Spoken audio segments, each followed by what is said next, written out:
Tonight we have a really great talk from Chaitanya Khamar. Chaitanya is a student at U of T who's doing summer research with Christine Speckins, and he's going to start telling us about exploring extraordinary energy sources within the universe. So it's probably definitely more interesting than listening to me, so I'll just hand you right on over, and I'll see you over the dome.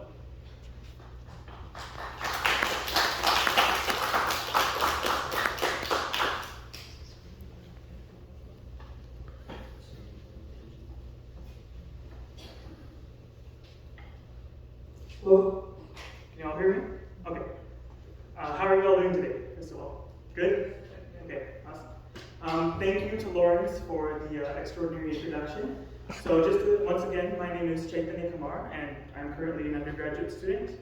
And today I'm going to be talking to you guys about unlocking the universe's power, exploring extraordinary energy sources and extraction.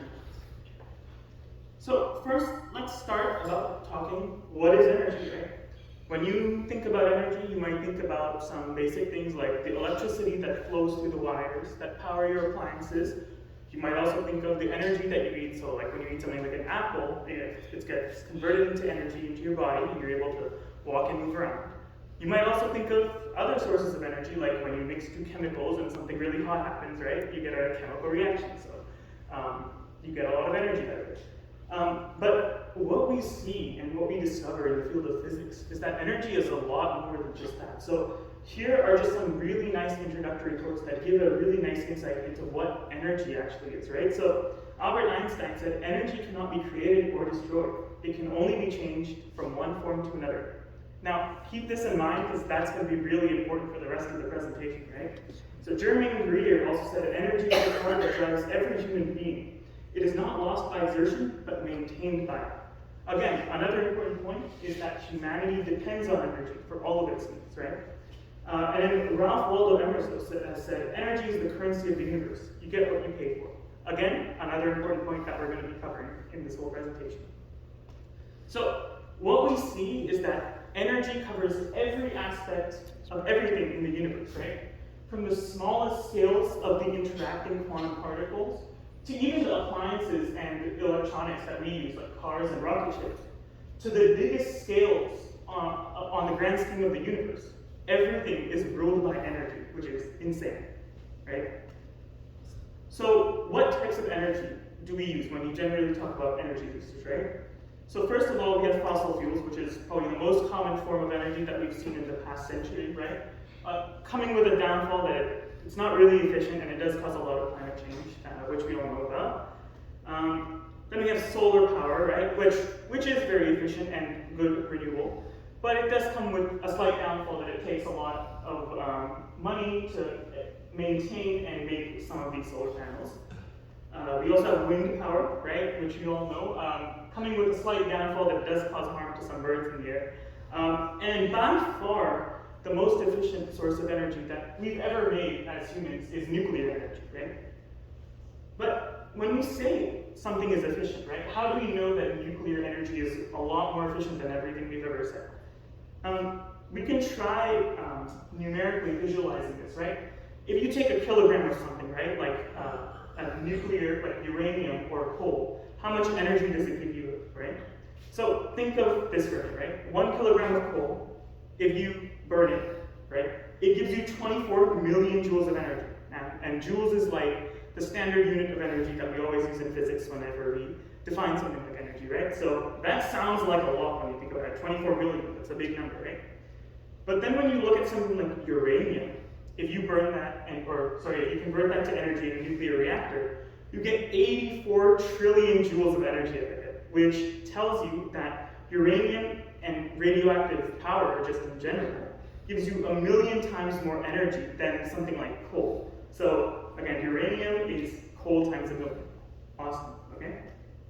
However, this type of analysis doesn't really give us a clear link between what you're putting in and what you're getting out, right? So like, with stuff like hydroelectric power and solar power, you can't really say you put a kilogram of sun into something. That doesn't really make sense when you talk about energy. So then you're probably there wondering, right, like, is there an equation that relates both matter and energy, right? Is there something that links the two so that everything we can define in terms of energy? Well, yes, there is, and that's the most famous equation in physics, which is E equals mc squared. This equation famously started by Einstein in the 20th century when he was working on special relativity, said that mass and energy are literally the same thing. There's no difference between this water bottle and that light. They're both the exact same thing.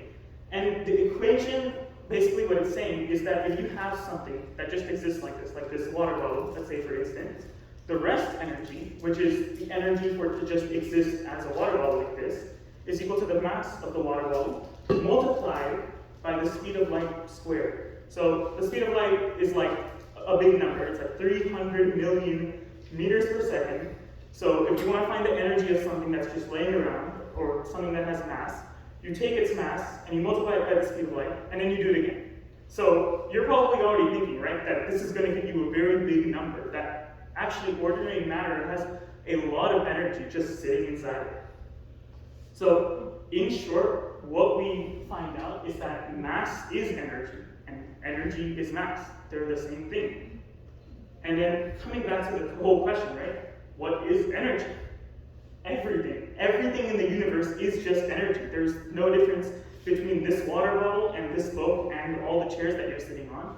It's just different combinations of energy that give you different things, right?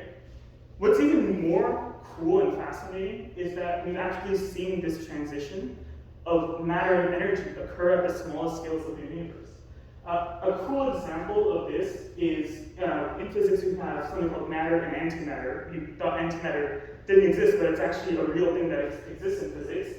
And what happens is when a matter particle and an matter particle meet and collide, they literally turn into pure energy. So they collide and they turn into like these light rays that spread out. And then the vice versa of the phenomenon also happens as well. When you have a photon and it hits something, this is called Compton scattering, it actually gives some of its energy to the electron or whatever it's hitting, and it gives some of its movement energy to that moving object. So, okay, let's actually put this into numbers, right? We've been talking about the whole fact that E equals mc squared is going to give you a large value, right? So let's take a fist, right? Imagine you want to knock someone out. I don't know if you're really mad at someone. And it's moving at 15 meters per second, right? So if we use the normal formula that we have for a moving object, how much energy that moving object has, then we find that the energy of the fist moving at 15 meters per second is something like 56 joules, right? That sounds like pretty reasonable, right? If you want to hit someone or if you're mad at someone, that's a nice bit of energy.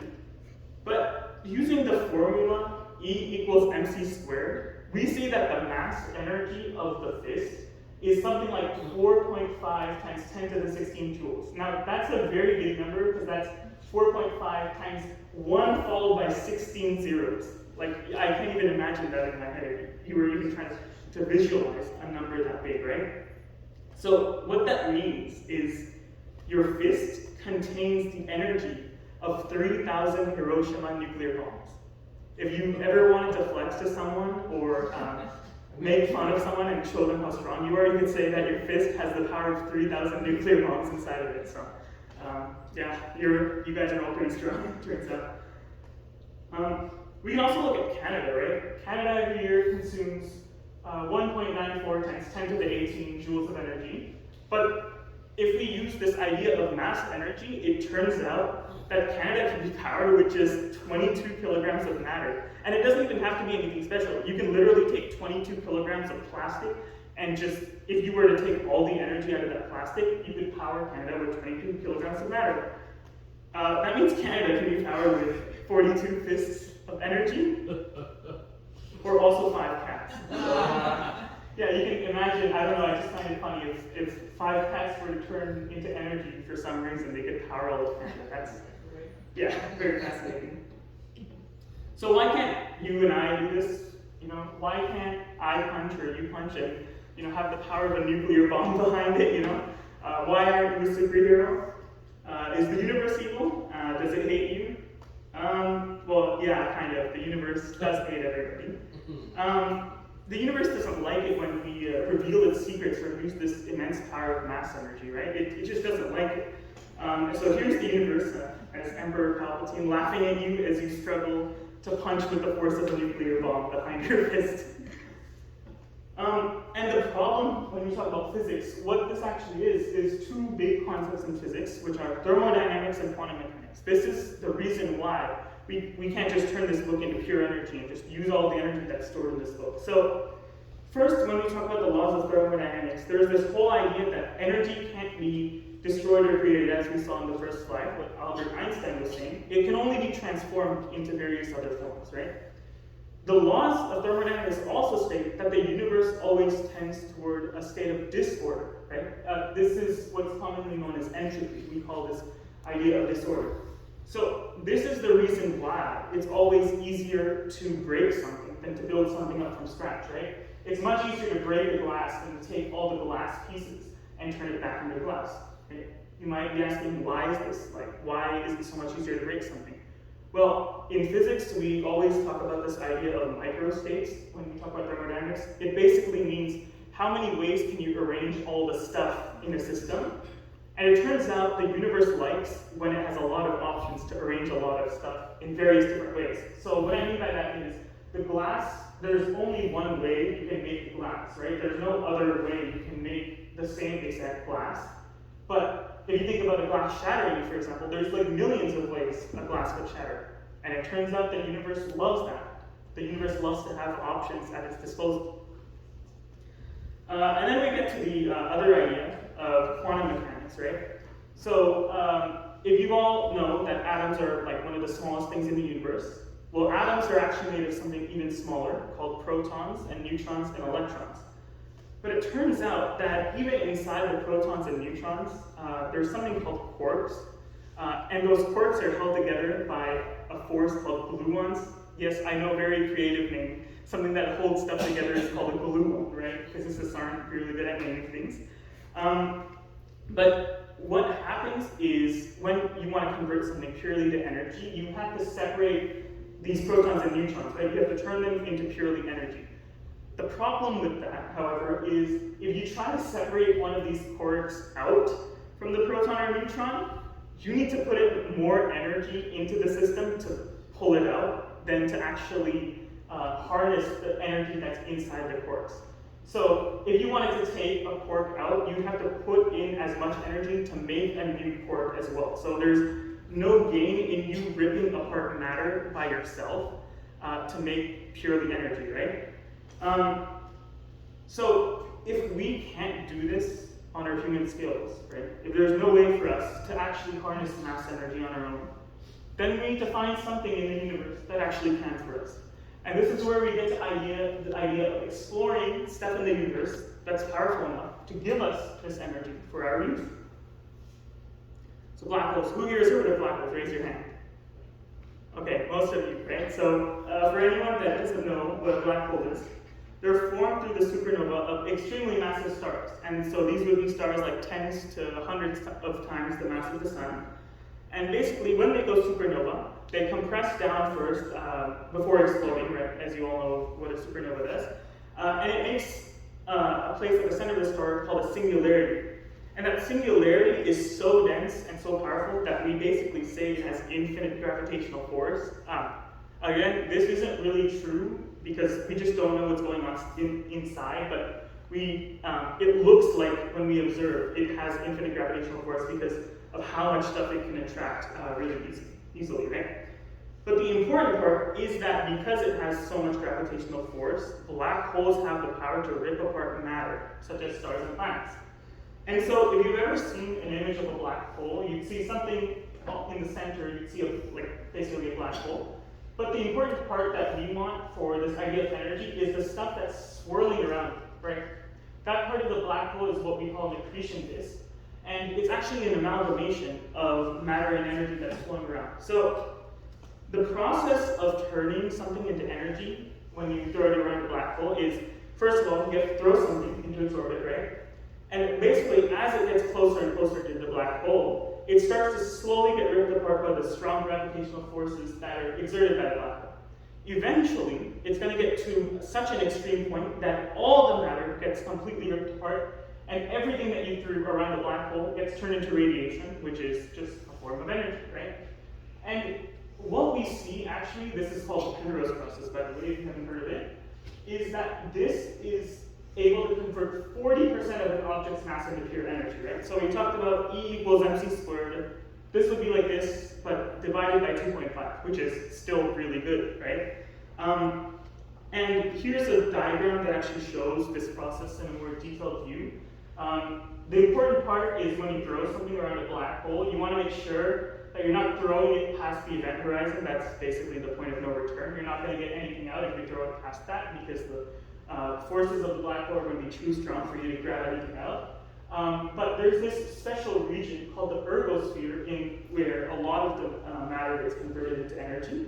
And that's basically the region that we want to use to get the energy out from the radiation. So again, here are some cool diagrams of systems you could imagine, like throwing into energy. So this one, you have something orbiting a black hole that gets closer and farther together, slowly converting into energy. And you could have something, I don't know, engineer in the far, far future could build something to collect all the radiation that's being emitted off by the black hole, right? And that's just an example of another system. If you still kind of are confused about why the black hole is able to do this, then we can actually talk about the physics of what happens when something gets close to the black hole, right? So you've all probably heard of tidal forces, right? That's the force that causes our tides to occur on Earth. And you've also seen that the moon is the main body that causes the tides to actually happen on Earth, right? Well, a black hole is basically the same thing, except in a much more extreme case, because the gravity of a black hole is so strong. So basically, if you can imagine like spinning around like this, right? You kind of feel a force that's dragging you outward on both sides, right? But if you imagine on one side, like if someone was dragging one of your arms a lot more, then you're going to feel a greater acceleration towards this side as you're spinning, right? But eventually, your arm's going to get ripped out, right? If someone pulls too hard, then you can't do anything about that. But that's basically what a black hole does, is it uses these tidal forces to rip apart stuff and turn it into energy. And that problem we talked about with quantum mechanics, we don't need to worry about that either, because the black hole literally gives enough of its energy to rip out those quarks out of those protons and neutrons and give us free energy. Now, another good thing about black holes is that they emit something called gravitational waves. So, what are gravitational waves? They're waves that are caused in the fabric of space-time, and they're generally caused by very, very large and massive objects like black holes. The important part is that they're they mostly occur because of interactions of two very massive interacting bodies. So in the diagram I've shown you, like these examples of two black holes that slowly dance around each other, getting closer and closer together, and right before, the moment before they collide, they emit this massive ripple in space-time that we can detect here on Earth, actually. So some of the properties of these waves is that they travel at the speed of light, and the important part is that they carry energy of the spinning black holes away from them, right? So how do we actually detect these black holes? Well, we have this device on Earth called LIGO, and it's basically two very, very long arms that are able to detect these gravitational waves. And the first one was actually detected in 2015 and won the Nobel Prize in, very recently, I think in 2017. And basically what happens is if you have a light ray, right, on Earth, you shoot one light ray and you split it into two, and you send each one of these parts of the light wave down two very, very long pipes like this. And then at the end of those pipes, you're going to have some mirrors that reflect the light back. If a gravitational wave, however, passes through the Earth at the moment that these light rays are being reflected back, then what's going to happen is, because space-time is bending and distorting, right, one of the light waves is going to travel a bit more or a bit less than it normally does. And then finally, when the light waves combine together, it's not going to be the same light wave. There's going to be some distortion, right? You're going to see some sort of difference in the light that you originally shot out, right? But what's extraordinary about this is when LIGO detects these gravitational waves, the change that it sees is on the scale of 1/10,000th the width of a proton. So just to put it into perspective how small that is, right? If you have a human, right? If you divide the length scale of a human by 10 billion, this is an underestimate, by the way, right? You get to the scale of a proton. That's how small a proton is. And then if you divide by 10,000 again, that's the scale on what we're detecting gravitational waves here on Earth. So looking at this, you might be thinking like, okay, this isn't really that powerful at all, right? How is this going to give me any energy that I can use? The important part of this is that we're detecting this change in space-time from objects that are billions and billions of light years away. So think about light, like the speed of light that I told you before, right? 300 million meters per second. So in a year it travels like trillions of kilometers. And then you take a trillion and you multiply it by a billion, and that's how many kilometers away we're detecting these gravitational waves from. It's from that many kilometers away that space-time is literally being distorted by powerful black holes. So if you were actually to be close to a black hole, then if you've all seen the movie Interstellar, you probably feel something like this, right? Everything around you is shifting and warping, and you can see your hand like turning into a different shape. And then this is an animation showing what it would look like on the fabric of space-time itself. So we can also find the energy, right? We've been saying these are very powerful, and you probably are having doubts about how powerful it is. This is generally the formula that's used to calculate the energy of a black hole. So what we do is we take the speed of light squared, multiply it by the strain, which is basically the strain of the wave, squared, multiply it by the area that it's impacting, multiply by the duration, and multiply by the density of the matter that it's traveling through, right? And what we get is that on average, a gravitational wave produces 10 to the power of 47 joules of energy. Now that blows everything we've seen so far out of the water, right? Like, this is comparatively super, super powerful. So what that means is a gravitational wave emits as much energy as turning the whole sun, right? We talked about the mass of the whole sun, and we did E equals mc squared to that. So the mass of the sun is like 1.9 times 10 to the 30 kilograms, which is 1 followed by 30 zeros. And you multiply that by 300 million, and you multiply that by 300 million again, then you get the energy of a gravitational wave. Again, insane. Or also 2 times 10 to the 29 cats, and all those cats decided to turn themselves into energy for some reason. So you might be asking, how do we harness this? Is there any technology on Earth that exists right now to harness this? And well, the short answer is no.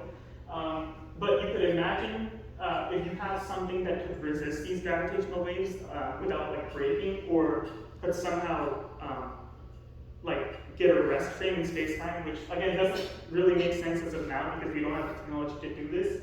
But it could actually convert the moving space-time into kinetic energy that we could maybe use in the future. This is an engineer's problem. I don't know how you would build this, but you could imagine in the far, far future a civilization probably could do something like that. So these events, like gravitational waves and black holes, are possibly some of the most energetic astrophysical events we've ever seen so far. But the problem is that most supermassive black holes and gravitational waves, as I said before, they're so far away, so we really have no hope of getting to them and exploring this untapped energy source. So then you might ask, right, is there something that's all around us, something that we could access from anywhere in the universe, right? And there actually is, and it's dark energy. And this is the most mysterious sources of energy that we're going to talk about today, right? Okay, so everything that I've said until so far, right? All the energy in the universe, we've talked about stars and planets and matter and everything that you can see and observe, right? That's actually only 5% of the universe that you're seeing. The rest is made up of this mysterious stuff called dark matter and dark energy. And you can see that dark energy makes up around 72% of the universe. So, like, you're like, okay, well, it's 72% of the universe, right? And we just don't know what it is. This is actually the dominant energy source that is the reason why our universe is currently expanding. So the story behind finding dark energy is that in the 20th century, right, when we came up with this idea of the Big Bang, right, the Big Bang was the universe when it started expanding and expanding. You would probably think that after some time, when something expands, it would slowly start to come to a halt, right? It has to stabilize at some point. But when we made measurements of the universe around us in the 20th century, we actually found that the universe is constantly accelerating its expansion. And the way that it's doing this is not by like some sort of force that's pushing the actual galaxies away. what's happening is that the space-time between stuff is actually growing. There's some force that's causing more space-time to basically be created in between stuff, and it's causing stuff to expand away from each other. So, if dark energy is this super dominant energy in the universe, then if we could harness this power of expansion that it has, right, it could literally expand space-time away, then this would blow everything that we talked about out of the water. Like, gravitational waves wouldn't even stand a chance to this. The problem is, as we all know with physics, currently no known devices have physically measured dark energy, so we don't really even know any of the properties of dark energy. We just know that there is something there. The reason why it's called dark energy is we have no idea what it is or what physical properties it possesses, right? And then I was talking about this idea of dark energy being everywhere. And you might be asking, right, if dark energy is the force that expands the universe, then shouldn't that force get diluted over time as well? So then shouldn't stuff flow down? Well, normally what you see with like stuff like matter and radiation like light, right? As something expands, right, you put something into space and you expand it out, then the density of the substance in that space will obviously decrease because everything gets farther and farther apart.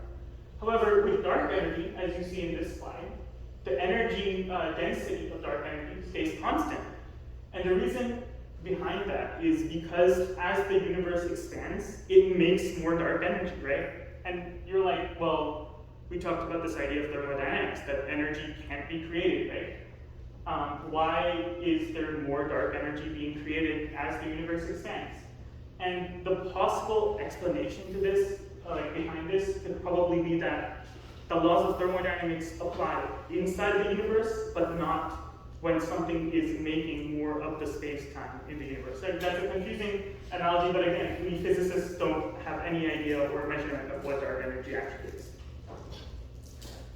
So again, we've talked about all these grand energy sources that we see everywhere, but what about the challenges, right? Like, there's no way we're going to be able to just go up to a black hole and throw something around it and just pull out all the energy for the road. That's not going to be possible. So again, some of the most biggest challenges that we face, one is extreme conditions, right? As I said, black holes emit very, very strong gravitational forces. So there's no way you're going to be able to get even remotely close to one as of now, right? Second is technological limitations. To go near something like a black hole, you need a spaceship that carries you faster than the speed of light if you ever want to get there in your lifetime, which we know isn't possible. And then third is ethical and safety concerns, right? If we were even to create such a nice energy source like this, right, who would be able to use it, right? Because there would be so much energy, and we'd need laws and stuff around it.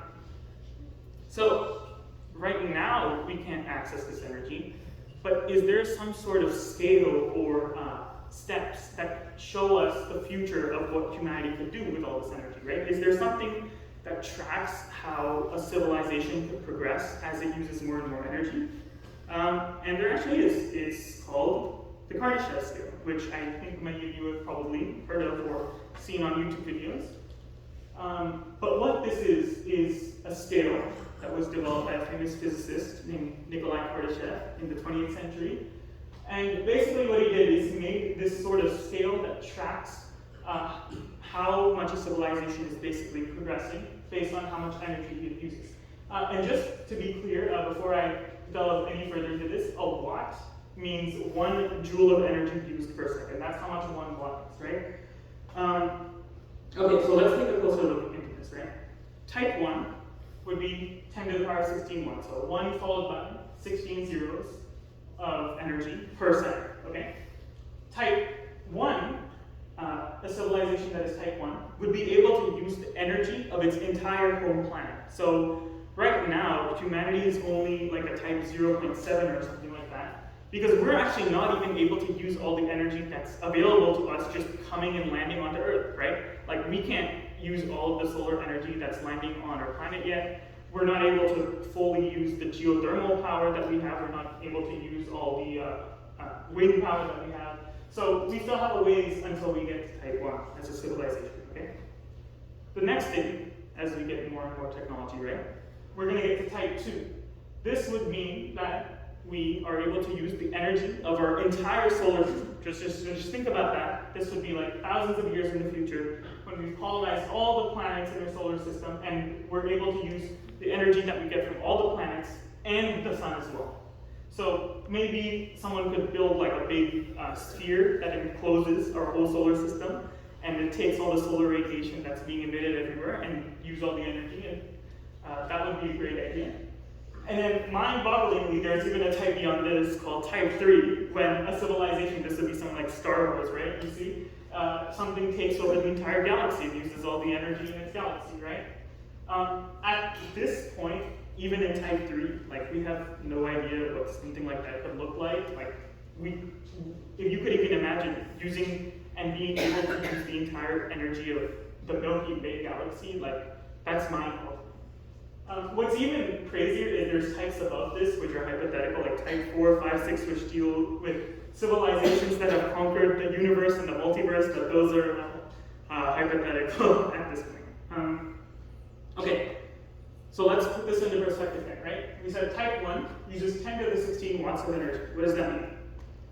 Well, that's equal to a fist worth of mass energy every 4 seconds. So imagine taking a fist. 1, 2, 3, 4. Okay. Turn this into energy. 1, 2, 3, 4. Okay. Then a type 2, which is, you talk about colonizing the whole solar system. That would be around using a small asteroid's worth of mass energy per second. Okay? And then a type 3 would be like using 10 of the asteroids that killed the dinosaurs worth of mass energy every second. Okay? So what this tells us is that if humanity were to ever figure out how to use mass energy, we'd blow through these types really, really fast. Like, if we even learn how to harness the full power of E equals mc squared, then like we have enough matter. You could literally throw a book and get enough energy to be a type 1 civilization. So again, really shows you the advantage of being able to convert mass into energy. So finally, when we start looking toward the future and how these discoveries of astrophysical energy sources would impact and help us, then we see that there becomes a need to find some sort of theory that not only links mass and energy, but all the fundamental forces in the universe, right? Again, when I talked about the idea of quantum mechanics and thermodynamics stopping us from ever harnessing the full power of mass energy, there could be something that solves this, and that's called the theory of everything. So what the theory of everything would do is take all the physics we've learned, right, every single formula we've learned so far, and combine all those rules and laws into a single equation. This is actually the goal of physics that we're trying to move forwards toward right now. And the unification of the fundamental forces into this one equation would probably give us a way to sneak peek into how energy works in the universe. So, to conclude, we know that energy is the fundamental guiding principle behind the universe, and everything in the universe is essentially just energy. Okay? Many astrophysical sources of energy are also waiting to be explored by us, as we said, like black holes, gravitational sources, and there's even stuff that we haven't explored right now that could even be energy. We might not even know that there's something beyond what we've talked about that could be a nice and potential source of energy for us. And finally, a deeper exploration into how to harness these sources will ultimately propel our civilization beyond our wildest dreams. So, before I end, I also want to share a message about people saying like, okay, what's the point of looking into space and all of this, right? When we could just focus on our energy development on Earth and continue as we are seeking, right? Like, what's the point of looking into space as all this, right?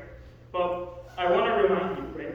65 million years ago, the dinosaurs ruled this Earth on the top of the food chain. They had been ruling for 100 million years, right? They were on the very, very top. Nothing could beat them. And in 1 second, an asteroid came down and changed that whole food chain forever. Everything that they knew, the dinosaurs probably knew, was gone in a second. They ceased to exist. And then it gave rise to us as mammals. So if we as a species want to ensure our ultra long-term survival in the future, like in the future, not even our species, but what we evolve into in the future, if we want to ensure that our life keeps going and continues to develop and make a positive impact on the world around us, then it's very important to focus on this idea of energy in the universe. So thank you very much, all of you, for attending, and I will open the floor to questions now. Thank you very much.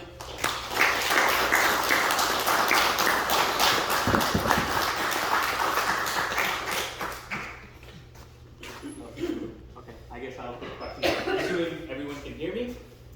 Perfect. Thank you, Chaitanya, for this great talk. We'll open it up to questions. Does anyone have questions? There's one back there, yes. I just want to know what causes the ripple in the space and time you stored of the gravitational waves. So like if I want to cause a ripple in the space and time just by myself, I don't have a star and stuff, what do I need to do with that? Okay, so the reason why black holes are able to emit such powerful gravitational waves that we can detect is because they're very massive and very dense, right? So you, as of now, are probably, like, we all, because we have mass, anything that emits mass causes a dip in space-time, right? Because general relativity, that's what Einstein said. But the dip that we make in space-time as we move around and the gravitational waves we make are like so small, right? We talked about detecting the ones from black holes are like 1/10,000th the scale of a proton. So the ones you make are probably so tiny, like on the tiny scales of our universe. We don't even know they exist. So the reason why we're able to detect the ones from black holes, the only reason is because they're so dense and massive. So they cause a big ripple in space-time because of general relativity. Yeah. Not unless you start punching people. Yes, not unless you start punching. We're gonna move. Do you have a connecting question? Yeah. Okay, so we're gonna go there and then you. Go first. So you told about that LIGO observatory Yeah. detects the gravitational waves, and you told that there is gravitational wave which we detected and it's like millions of light years away. How do we determine that it's millions of light years away and not by maybe the moon it that gravitational wave is not? Right. So there is this idea of whenever you detect something like a signal, right? There's going to be the actual signal embedded in it, and there's going to be noise. So there's this whole idea of something called match filters, and this is actually something that I'm working on researching right now as well in Queens. Is when you have a signal, an actual real signal that's embedded in a bunch of noise, then you would need to use a bunch of algorithms and filters to find out, first of all, if the signal that you're looking at is actually real, and second of all, if the signal is strong enough to be an actual detection. So there's this idea in statistics as well called standard deviation, which tells you how much you're deviating from like the normal noise that you see every day on Earth, right? And generally in gravitational waves, we say that if it's 5 sigma or 5 standard deviations away from the normal noise that you see every day on Earth, then it's probably a detection. So there's a lot of technology and statistics behind trying to find whether it's a gravitational wave or whether it's just some noise or something like that. Well, I think it's a big question if the universe is like devil or good. And you say that the universe always wants some they favor some disorder. And I wonder because even after the extinction of the dinosaur, order starts to replace again, and we see like the order of the universe. They always try to maintain in the order of the planet, like going around. So it feels like there is something that is always try to keep the order of the universe, the cycles, and keep things in order. So I wonder like if this question is like a big question that we still don't know if it's devil or good. Yeah, so the universe doesn't really have a bad or good. What I meant by evil in that sense is that it's hard for us to find out more stuff about it because of the rules that it has. And what I mean by going from order to disorder, what that means is this whole idea of energy going from a single organized source to spreading out everywhere, right? So on the small scale, you can imagine, right, if you have, like, why does a stove, when you take it off the heat, right, why does it eventually cool down? Why does the heat go everywhere, right? That's what the universe wants. It wants everything to be spread out and uniform everywhere. And then going to the question of like the whole idea like planets are in order and all of that stuff. This is a weird analogy that I have, but what I think is the universe needs to create order to make more disorder. Because the energy that it takes to create a planet And then the energy that planets emit helps the universe more further spread out all its energy. So you as a human, right? You emit body heat, and you emit heat by talking and walking. What you're doing is you're taking all the energy that's compressed within you, and you're spreading it out across the universe. So, even life itself, right? It's a way for the universe to spread energy more easily everywhere. That would be my analogy of why I think the universe makes order first in order to spread more energy. All right. Any other questions? Bernie. The LIGO experiment, so you've got the mirrors of the light.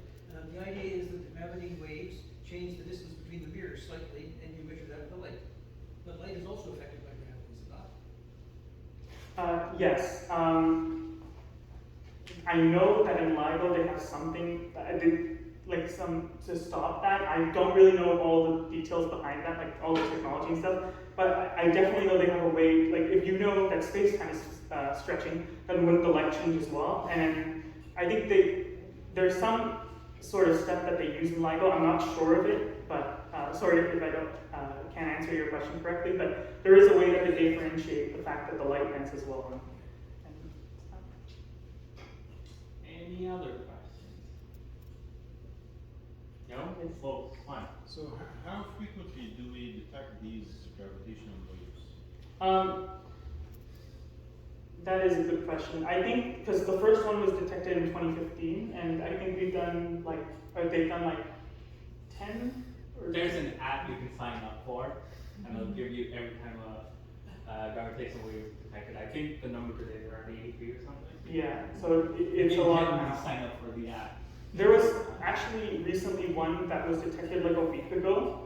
There was news, the professor was telling me that they detected something in the sky, and it might have been a black hole gravitational wave that was emitted. The problem with that is they didn't actually know in the sky where it was, because they basically said that it could be anywhere in this whole half of the sky, billions of light years away somewhere. So they're still trying to constrain down where that gravitational wave actually is. That's another one of the problems with finding these gravitational waves, is you don't actually know where it is first. You have to do a lot of work to find it. Okay. What are your thoughts on the research going on in CERN? I think they are trying to mimic or make antimatter. Yeah, so actually in CERN they do successfully make antimatter, and that's exactly where they were able to discover the fact that when matter and antimatter collide, it turns into pure energy. So that would be an application of where you get E equals mc squared and everything just annihilates and turns into energy, right? And then the main problem with CERN right now is that it can only produce antimatter in small quantities, right? We can't produce a kilogram of antimatter. That would be quadrillions and quadrillions of dollars, which is bigger than the world economy right now. We don't even have the funds or the technology to create antimatter on that scale, and also store it. Because the problem with antimatter is that if it touches any matter, it's going to annihilate into energy. It's going to be the biggest nuclear bomb you've ever seen in your life. CERN is good, but if you want to create more antimatter, you need a way bigger and longer detector. What about the radiation part? Like you said, if it's uranium, produces a lot of radiation, energy compared to other sources. What if it's antimatter, it produces a lot of radiation from it, even if it's a tiny bit of antimatter. So, so the thing with uranium, sorry, I'm going to track back. Uranium, when it produces radiation, that's a form of radioactive decay. That is actually what happens is it emits some of its mass as energy and it turns into radiation. And then the main way that we generate energy out of uranium is actually using this idea of E equals mc squared. But with nuclear power, the problem is we're only able to do it with some of the matter in it, because when uranium radioactively decays, it turns some of its the energy stored in this nucleus into energy. And I think, about the one with antimatter, I'm not sure about that question, the whole idea, because I know that antimatter is literally just like matter, except all the electric signs have been flipped. So, antimatter by itself, just the normal form of it, wouldn't really emit any radiation. It would have to be an antimatter uranium isotope for it to actually emit radiation like that? I just figured out how to use the microphone. So, yes. I think over here it's worth clarifying that the radiation that you're talking about and the radiation that you're talking about is sort of a synonymous thing. When antimatter and matter decay, they release electromagnetic radiation, whereas the radiation you're talking about is nuclear radiation. While the words are the same, the processes are slightly different, and that's why A, there are different processes, and B, they're genuinely different particles that are coming out. Nori, you had a question? No? Any other questions? I have a microphone now. Let's use it next. Come on. Okay, one more. The slide you showed about the dark matter, and you told that the space is expanding, and the density of the space is always constant. Can you put some more light on why is it getting constant, not diluting as it expands? Well, the short answer is that no one knows why dark energy stays constant like this. Right, people think that as space-time expands, it's creating more of the dark energy, but this is still like a big field of ongoing research, like why, as space expands, that dark energy is more and more of it is created for it to stay constant. People also think there are some theories that say that the dark energy here is related to the Big Bang. As you know, after the Big Bang, everyone thinks that there was a period of inflation when the universe got way, way, way bigger than it actually was. And then in that period, we always say that there was some energy in the field, in the field of space-time itself called the inflation field. And they might think that this dark energy might have something to do with that. That's one of the popular theories. But again, the short answer is that no one really knows why. Any other questions? I might take Chair's prerogative here and ask you a question. So we talked about the ergosphere from the black hole. Yeah. And you roughly pointed out it's about 40% efficient. Are there processes that we know of, or that we can at least think of in some ways to reach 100% efficiency? Basically, 2E equals MC squared. Do you think? Right now, okay, so antimatter obviously is the first one that I can think of, right? The most common one. Yeah. Maybe if you, because with a black hole, the efficiency part comes with the fact that it's spinning at very high speeds and that. But for now, I don't really know anything that could surpass that, other than using something more powerful like gravitational waves to influence. Fair enough. Any other questions? Chair's prerogative is over, guys. You can now ask questions. Lori! No question but on there. I really enjoyed your presentation. I enjoyed your delivery. I had a really good time tonight. And this screen looks amazing. Yes. What happened? So, here's some advertisement, I guess. This is actually LEDs that are there. They're not a projector anymore. So we're getting true blacks and true whites.